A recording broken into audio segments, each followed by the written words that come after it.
ನಾವು long run ದೇಶದ ಪರಿಸ್ಥಿತಿ ಎಲ್ಲವನ್ನೂ ವಿಚಾರ ಮಾಡಬೇಕಾಗ್ತದೆ. ಮತ್ತು ನರೇಂದ್ರ ಮೋದಿಜಿಯವರ ನಾಯಕತ್ವದಲ್ಲಿ ಇತ್ತೀಚಿನ ವರ್ಷಗಳಲ್ಲಿ ಜಮ್ಮು ಕಾಶ್ಮೀರದಲ್ಲಿ ಏನೊಂದು ಶಾಂತಿ ನೆಲೆಸಿದೆ.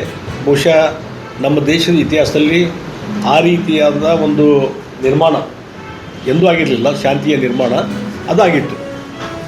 ಯಾವಾಗ ಪಾಕಿಸ್ತಾನದವರು 26 ಜನ ಇವತ್ತು ಹಿಂದೂಗಳನ್ನು ಉಗ್ರಗಾಮಿಗಳು ಹತ್ಯೆ ಮಾಡಿದರು, ಅದರ ಹಿಂದೆ ಪಾಕಿಸ್ತಾನದ ಕೈವಾಡ ಮತ್ತು ಪಾಕಿಸ್ತಾನಗಳು ಉಗ್ರಗಾಮಿಗಳಿಗೆ ಎನ್ಕರೇಜ್ ಮಾಡಿದ್ದು ಸ್ಪಷ್ಟವಾದಂಥ ಪ್ರೈಮಾಪೇಕ್ಷ ಕೇಸ್ ಸಿಕ್ಕ ಮೇಲೇ ನರೇಂದ್ರ ಮೋದಿಯವರ ನಾಯಕತ್ವದಲ್ಲಿ ನಮ್ಮ ಸೈನಿಕರು ಅಲ್ಲಿ ಯಾರು ಉಗ್ರಗಾಮಿಗಳ ನೆಲೆ ಅಂತ ಏನಿದೆ ಅಲ್ಲಿ ಹೋಗಿ ಅದೇ ದೇಶದಲ್ಲಿ ಹೋಗಿ ಅವ್ರಿಗೆ ಅಟ್ಯಾಕ್ ಮಾಡಿ ಆ ಉಗ್ರಗಾಮಿಗಳ ನೆಲೆಯನ್ನು ನಾಶ ಮಾಡುವಂಥ ಕೆಲಸವನ್ನು ಮಾಡಿದರು. ಯಾವ ರೀತಿ ಒಂದು ರಿಪ್ಲೈ ಕೊಡಬೇಕಾಗಿತ್ತು ರಿಪ್ಲೈ ಕೊಡುವಂಥ ಕೆಲಸವನ್ನು ಮಾಡಿದರು.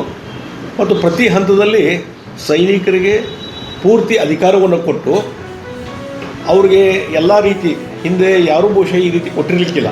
ಆದರೆ ಅಧಿಕಾರವನ್ನು ಕೊಡುವ ಮುಖಾಂತರ ಒಂದು ನೈತಿಕವಾದಂಥ ಶಕ್ತಿಯನ್ನು ಇವತ್ತು ಹೆಚ್ಚಿನ ರೀತಿ ಶಕ್ತಿ ಕೊಡುವಂಥ ಕೆಲಸವನ್ನು ನರೇಂದ್ರ ಮೋದಿಜಿಯವರು ಸೈನಿಕರಿಗೆ ಮಾಡಿದರು.